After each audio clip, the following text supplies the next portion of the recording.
Hi, everybody. This is Ayana Pope, and I am here today to bring to you another business spotlight interview. You know how we love to shed light on the great things going on in the community and beyond. And today I am here with the wonderful Francine Houston. How are you today? Doing good. You're doing good. Good to see you. You all may know her from Paradigm Television Network, which is a company that is right umbrellaed under Ascended Volition LBC. Okay, so she has her own broadcast. I'm going to let you tell the people about yourself, but you all may know her from The Artist in You, which broadcasts on our very own Paradigm Television Network.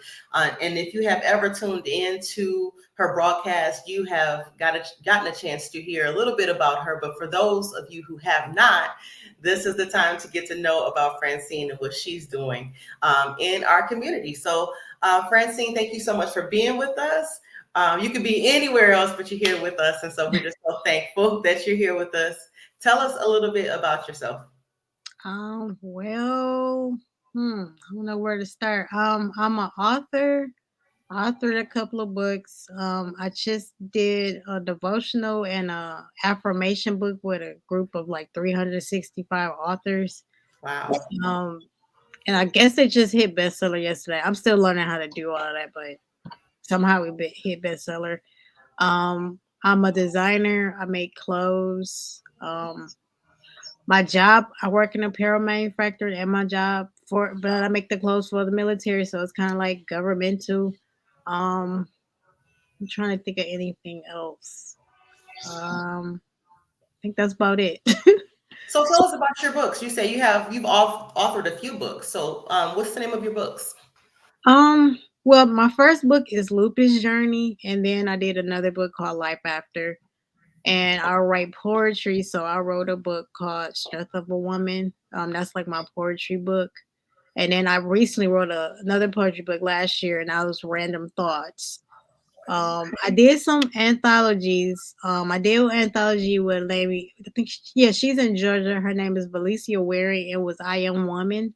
I Okay. did that 2 years ago, and then last year I did another anthology. She's in New York. Akia Roberts. Oh yeah, she was on the show. Akia Roberts is from New York, but we did one about professionalism. So it's like 9 different authors. But I'm currently working on another book with a kid called Self Care in a Crisis, and like I don't know, everybody wanted me to write another book about lupus. So So tell us about that. Why lupus? What's special about lupus I and don't why? know, because I think because with the lupus journey book, I'm more personal. It's like really like transparently personal. I'm telling you about my life, what I'm doing. It's not You deal with lupus? yeah, I'm telling you like my life, but it's around the illness that I'm dealing with and like what's going on despite of me dealing with that. Like my first book, you journey from me being like before I was born, I'm like telling a story about my parents and me being born and like me before I got sick and then I became a Christian Mhm. and then got diagnosed at 18, but how I kept on going and I ended up still going through still getting going to college, trying to live a normal life. And people always say what's normal. What's not normal is people having to be in the hospital all the time and not be able to go outside and like have a regular job and enjoy their life. That's why I say a normal life. Yeah. So I'm trying to have that. Like I don't go to the hospital as much as I used to, Yeah. like in the beginning. And then the second book, I'm still like I feel like I'm still telling you about my life, but it's around a lot more of fashion stuff. Because before then I was in college learning stuff. I'm having like internships and different jobs. But then it's like I work regular jobs, but God kind of have me doing my businesses or learn about my businesses, but I'm still doing that in spite of the fact I'm still dealing with lupus on top of all of that. So it's like when they read the second book, everybody like, you still do fashion shows, you still do this, you still do that. Like, cause I'm telling you, I'm kind of like telling you part of my life that's going Yeah. on around me besides that. So You made a statement alluding to, trying to live a normal life, and I get what you meant, but I just want to let you know that you're living beyond a normal life. you're living a full life, and sometimes that's just hard for the everyday person, the typical person, Mhm. regardless to what. It's hard to sometimes just live a full life, and Right. you've managed to do that despite, lupus, despite whatever. You are still the host of your own TV show. You are still an author to several books. You Mhm. are in fashion. You, as I see here that you've given to me, you have a bachelor's degree in communication design and an associate's Mhm. degree in fashion design. So Yeah. I give it up to you because you're living a very full life despite of, and I love it. I love those kind of stories, and I think it speaks loud to those people, regardless to what we're going through, that we can press past adversity. We can press past what may come against us, even in our own bodies. And so I just want to acknowledge that, to say that you're doing a good job. you're doing a Thank you. you're doing a mighty, mighty good job. So, what? Give us the name of your business again. I know that you have two Um, businesses. One is called Scenic Media. That's where I do like the books, but I've been doing like book covers for people too. Like I did a book cover for my cousin for her first book, and well, for a couple of people, I just been doing like book covers for them. But that's where the books is at. And then the other business is FH Designs, but people like to call my line Francine Houston, but like my business is, the line is actually FH Designs, but I don't correct them. But Yeah. that one is like is I started off business casual, even though my background, because I don't think I put that as an answer. My background, I had a job as an intern Mhm. at a fashion company, but I was doing the graphics for them. But then they taught me how to do the flats and stuff, so I was kind of doing a little bit of both. But I was urban back then, so I learned how to do urban stuff. But it was weird when I stepped out and did my own. I did the opposite. I did business casual. So Wow. I ended up I ended up doing more business casual, but now it's like I kind of laid back and I started doing more casual stuff. I started noticing now because Mhm. I'm thinking about making bomber jackets for guys and girls like for the spring or something. So I'm just like that don't even sound like business casual. So it's kind of like I'm trying to branch off to have like, some stuff business casual, but then some stuff just casual because I don't think people wear suits all the time. So No, I don't think so. I mean, I guess it depends on what profession you are in. yeah, You might have a very busy life where you're always in professional clothes. But yeah. I think that it's amazing that you are just thriving in your lane. Like, just be you, do what is given to you to do, and I think the right people will find you and support your brand. So kudos to you and your two businesses. Is it Scenic Media? That's how you Yeah, pronounce. scenic media, like scenic media. Yep, Scenic Media and FH Designs. Wonderful. Mhm. So, how long have you been in business for both of these businesses? I started scenic like right after I graduated from college. That was like 2006. Okay. But I would have to say off and on because it was going really well. Back then I named it Scenic Graphics because all I was doing was graphics and book covers and stuff for people. But I switched it to media in 2016 when I published Lupus Journey. So Okay. I don't know how What made many, you make that switch? because I started seeing that I wasn't just doing graphics. I was gonna start doing books, and I wanted to be in magazines and do articles and stuff like that. So I was like, I feel like it's more media versus me just doing graphics. So I switched to scenic media Okay. again because I wanted to just not just be. Yeah. Expand your. I get Yeah. you. I definitely get you. Yeah, so when I started writing books, I switched it because that's what I wanted to be under. And then for FH, I started that in like 2012. But like, how could I say it? By 2015, I had to take a small break for like a couple of months because I got sick. So then I tried to pick it back up. Hmm. But like for right now, I mean, since last year, I don't even understand how I did it. I was like on 90 Look, milligrams look. I'm gonna tell you. That's how you I did was it. on steroids because at first I shut everything down. When I got sick at 35, I shut everything down. I was like, back then, I was on 100 milligrams in the hospital. Then they started dropping me once I left. But when I was on, I don't know how I did last year because I was on 90 milligrams of steroids, and I did my first fashion show last year in April. Instead of I did one in January this year, but last year was April. And this model came out of nowhere. I had a plus size model. I try to pick one all the time, and she was like, "I want a model. I want to be one of your models." And I made her a dress, and she liked it so much she bought it from me, and like she became like a customer, and I was just shocked. I'm like, because back in the day, I used to do a lot of stuff in Detroit, and I used to have like a model.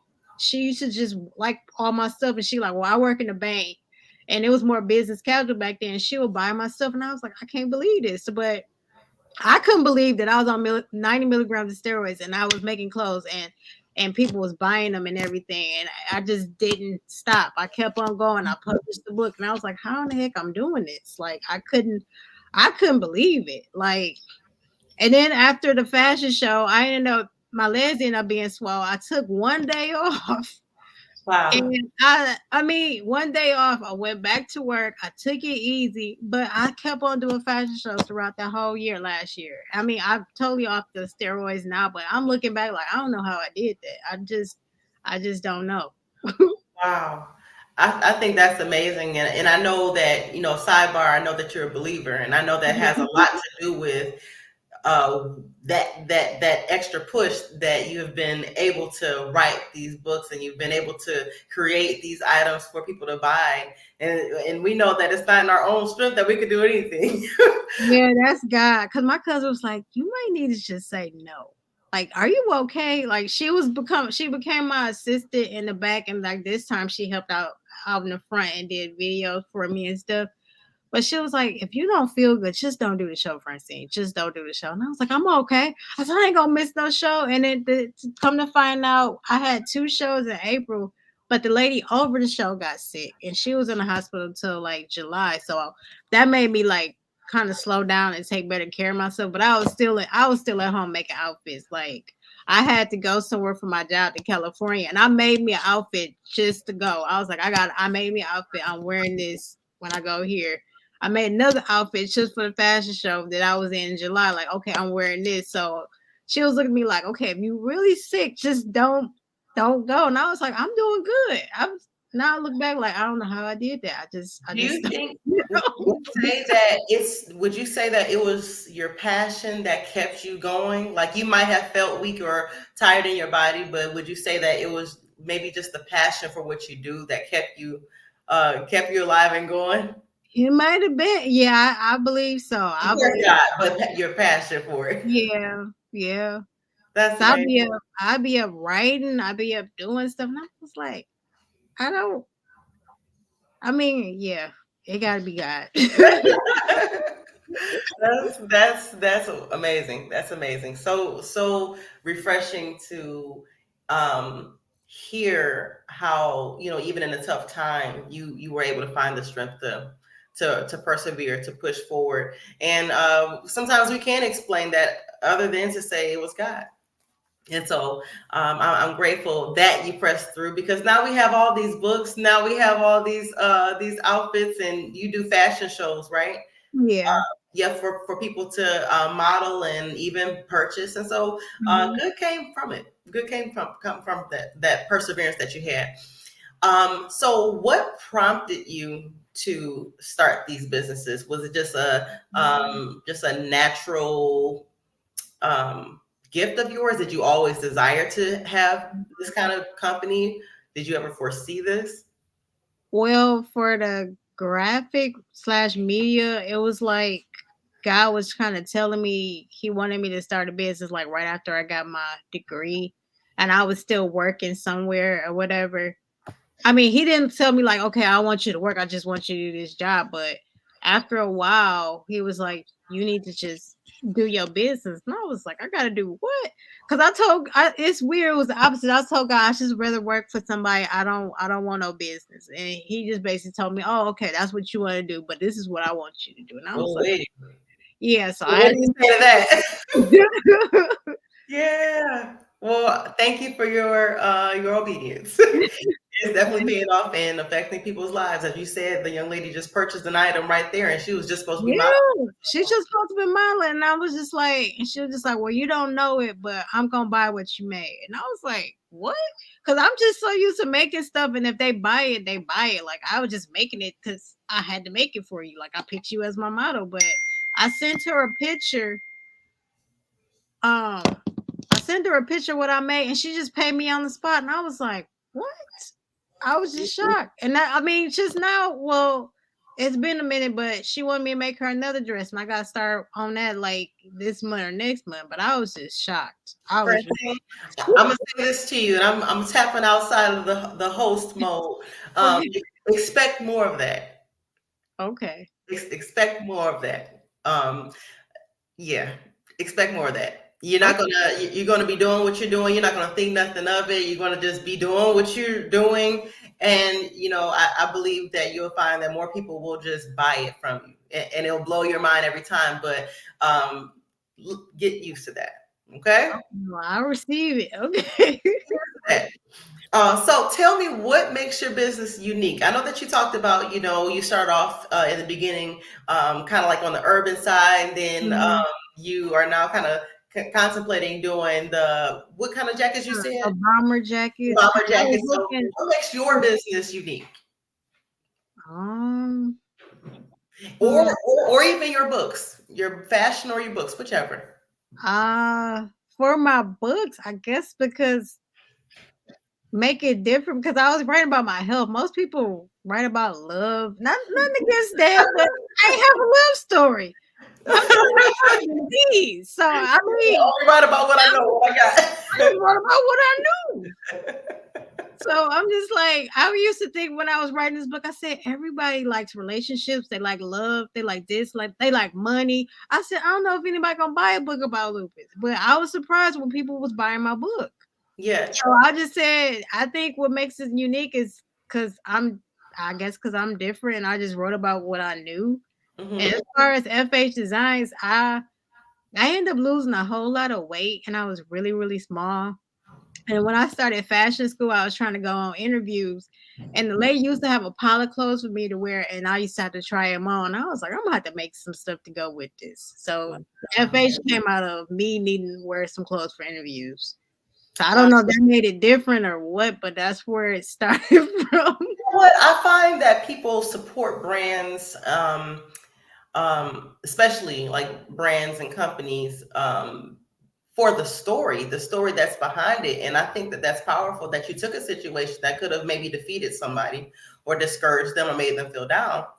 And instead of being a woe is me, you just stepped up to the plate and start making your own stuff. And so I think that's a very powerful mindset to have, to say instead of woe is me, hey, let's do it. Let me step up and do what I have to do. And I think that's amazing that you, oh my goodness, as a woman, I can say that sometimes that we can just looking at you, Francine, Mhm. nobody would maybe be able to tell the strength that you have.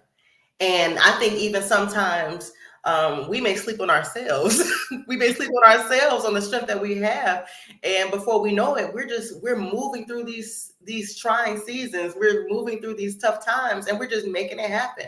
And I just love that you just said, hey, I'm having a hard time with these clothes. I'm just gonna make my own and I'm gonna keep it trucking. So I think that's just amazing. You are impeccable. Yeah, because it was weird because she had a pile of clothes, and I was like, I can only fit this jacket. What's going on? Like, Wow. because with lupus, you never know. Either you get too big, because last year I got too big. I was on the 90 milligram steroids. They was tapering me down, and I was just every time everything I had at home wasn't fitting right, and I was like, I'm gonna have to make outfits just to go to. I had to go to Anaheim, California for my job. I Hmm. was like, I had to make an outfit because we had to dress up one night. And I made a like this gold jumpsuit. Well, I put it in a fashion show, but I made the gold jumpsuit for me to go to Anaheim. I Okay. had to have something to wear, there. And like all my clothes wasn't fitting right because my body is like when you take the steroids, your body is shaped weird and Hmm. you can't fit stuff. So I had to make something fit me so I could go.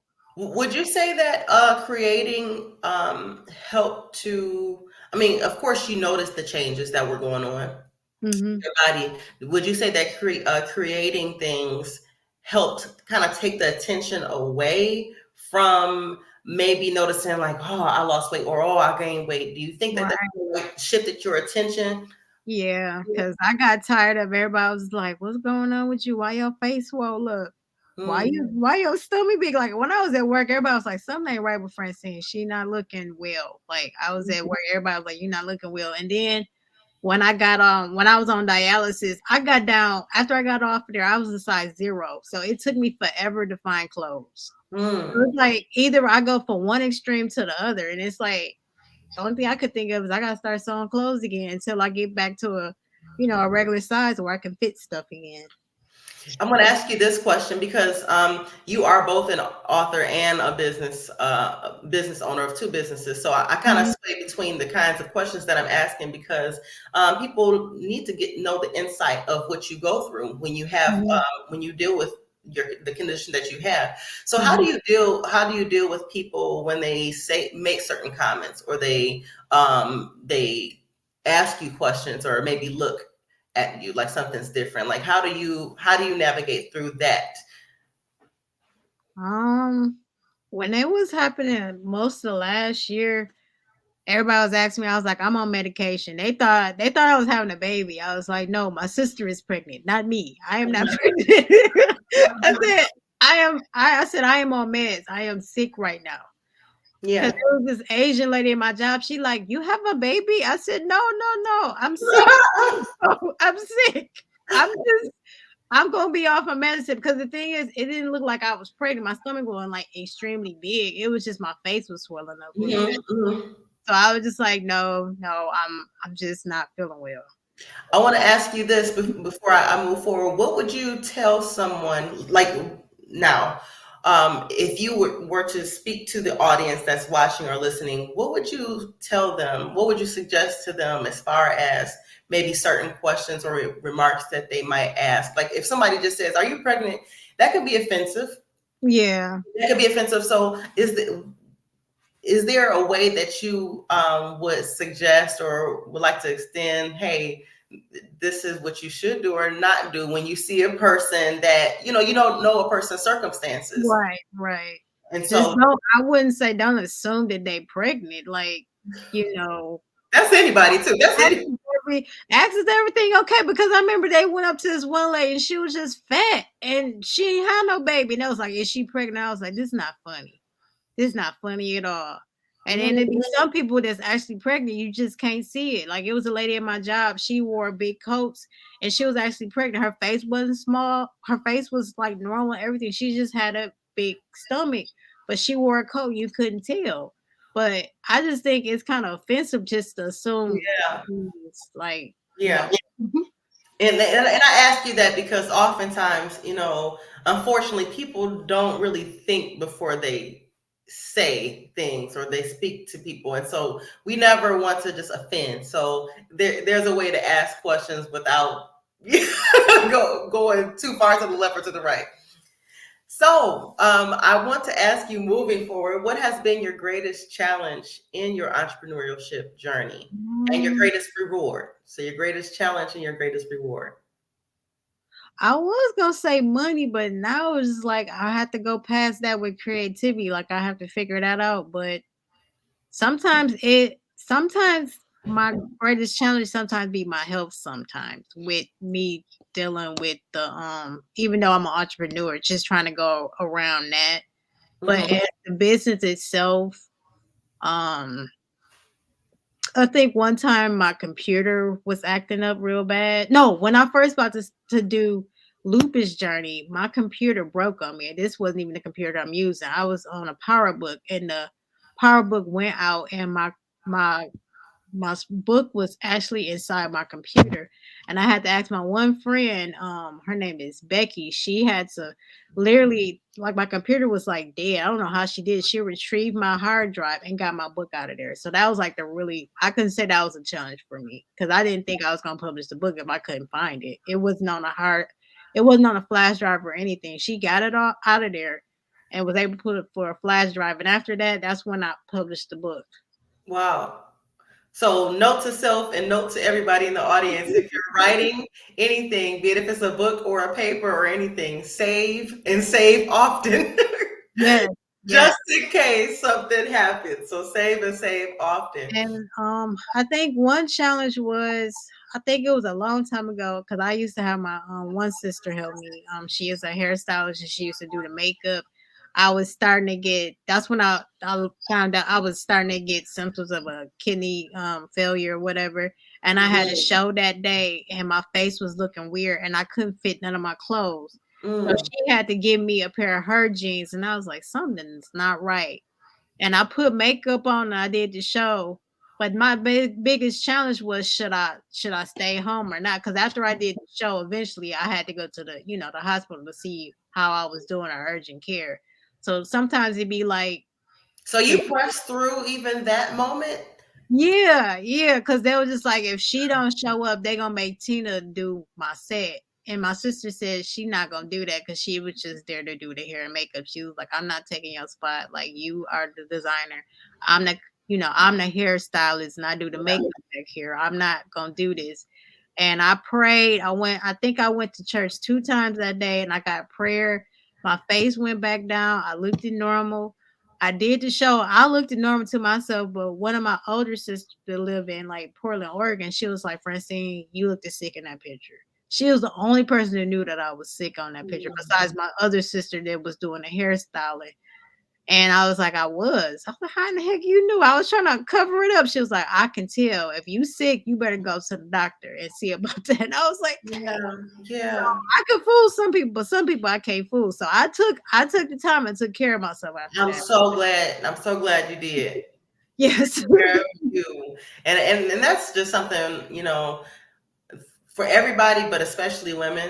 Like Mhm. we have a thing where we do push through because everything needs to get done. So something needs to get done, and so we only trust ourselves to do it, and and all that.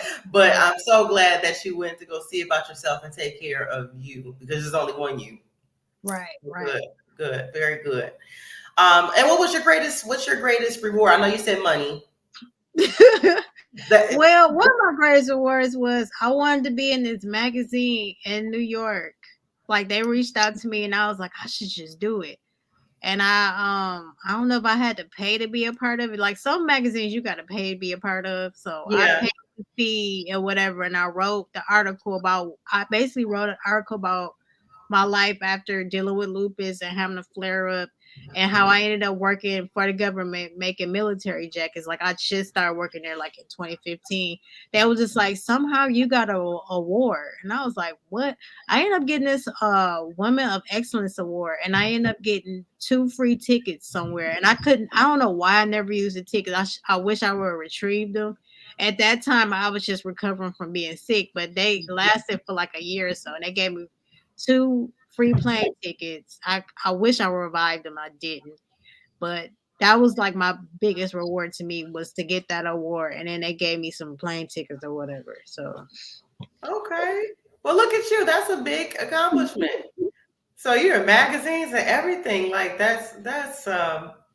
Look, I'm speechless. I'm speechless. You're not just living a normal life. You're living a full life. And so, hey, I take my hat off to you. So, what have you learned in your time as a business owner? um, You're author. I think I wrote that you were the business, and like if you want the business to grow, you have to grow. So I was trying to focus on growing myself and learning more about business. I used to like me and my sister used to always go when our business was low, we'd go find our business friends and like go to all their classes and learn from them Yeah.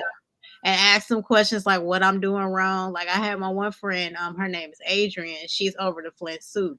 I used to go to her a lot, but now I've been like looking online, trying to learn from the people online too. Cause I was like, it's somewhere I'm doing something wrong. Or I try to go to a lady I used to do business under. I asked her for advice and stuff like that. So yeah. I like that. You are the business, and a statement that you had, mentioned in that, at least, in your response Mhm. before the show was, it grows when you grow. It starts with you until you hire others. And Yeah. so, I think that is a very great tip for other entrepreneurs, that as you grow, your business grows. So I'll put that in my hat as well. Who would you say that your business or services are for? Um, well, for the books, I say it's for people who deal with lupus or know somebody who deal with lupus. Yeah. People who struggle with self care. Like, I wrote a book about trying to be the superwoman, and I used to have that bad. I'm still trying to take my cape off. So, um, as far as the clothes, people who want to be comfortable, because at first everything was just targeted towards. At first everything was targeted towards business casual because that was like my main problem was like I need to wear clothes for interviews. But now it's like, well, dang, I want to be comfortable too. Because sometimes you get these business casual clothes and they like really uncomfortable, but you like I'm gonna suck it in and wear it anyway. So I Hmm. just started just like, okay, well, I'm gonna make business casual clothes comfortable. But then I started, I don't just have that now. I got casual clothes. So people who want to be comfortable either in business casual clothes or just casual clothes. Awesome. Well, I'm all for that. You said comfortable. I'm all in. Like if I can't be comfortable, I don't want to do it. I don't want to do it. I don't want to go. I don't want to. So that sounds like your fashion line is for me. Okay, okay. um, Next question I have for you: do you have any upcoming events, or were there any events that recently passed? Um, Um, yeah, we just I just did a fashion show January the 21st. okay, Yeah, okay. it was in How'd Florida. it go? It went really well. It went really well. I enjoyed myself. Yeah. Very Like good. mine's, Very I wish I could have made like all the clothes because I had a lot of fabric. I wanted to make all the clothes I had, but then I realized a lot of the fabric I had wasn't for the winter time. So I gotta like split it up, like half good. winter, half summer. Yeah, yeah. Well, spring is coming. We only got what is January now, March 20th. Mhm. I'm counting the days. Yeah. I'm counting the days. So, do you have anything coming up where someone can maybe come out to support you and see your work? I know I'm gonna see that particular brand. They had a show in May, so I'm gonna see if she gonna have a spring show in April or May. Um, as far as uh, as far as my books, well, I'm waiting for vendors, but right now everybody like, no, it's too cold, so I have Okay. to wait for those. Okay. Um, but as far as the fashion show, I know it's a spring one coming up. So I got to Okay. see about when they're going to do that. And I usually do, it's another company I usually work with called Beauty and Me. But he Mhm. usually do stuff in the summer and in the winter time. So I think I got a little time to start working on spring stuff. All right. Go ahead. Go ahead. You just keeping it moving. Keeping it moving. Yes, yes. So, how can new customers reach out to you? Phone number, email, if you have any social media handles. My Facebook is just Francine Houston. My Instagram is francine.l.houston. Okay. You can email me at francehouston@gmail.com. My websites are www.francehouston.com. That's my books. I still got to post the rest of my books up there. And as far as the clothes, it's just www.f slash just a slash h designs.com. Awesome. So I hope you all caught that. We will make sure that we post these handles, these contact pieces of information in the comments so that you all can who watch this on social media so that you can know how to reach Francine Houston, how to follow her. Um, Francine, I just thank you so much again for taking this time. I think you're one of my longer interviews. Usually I'm like 15, 20 minutes. But you have such an amazing story and just persevering. And when I listened to your story, when you were just talking about your business, of course, and how even on your bad days, through your Yeah. tough seasons, you were able to persevere and push through, and you didn't know how you were going to do it. It made me think about Philippians 2:13, where it says, "For it is not your strength, but it is God who is effectively at work in you, both to will and to work." He's strengthening, energizing, and creating in you the longing and the ability to fulfill your purpose for his good pleasure. And so I think you exude that verse right there. You exude that, and you are Amen. doing that. You are doing that. So kudos to you. Kudos to you. I appreciate you and thank you for spending time with us today. For those of you who are watching right now, I want to thank you as well for tuning in to watch this Business Spotlight interview. Stay tuned for more. There will be more to come. This Business Spotlight interview was brought to you by Ascended Volition L3C. We love to hear about the stories. We love to hear about your business and want to push you forward in what you're doing in your business. So please reach out to us if you would like to be spotlighted to talk about your business, your book, your brand, whatever it is that you're doing in the community. We love you so much, and I will talk to you soon. Take care.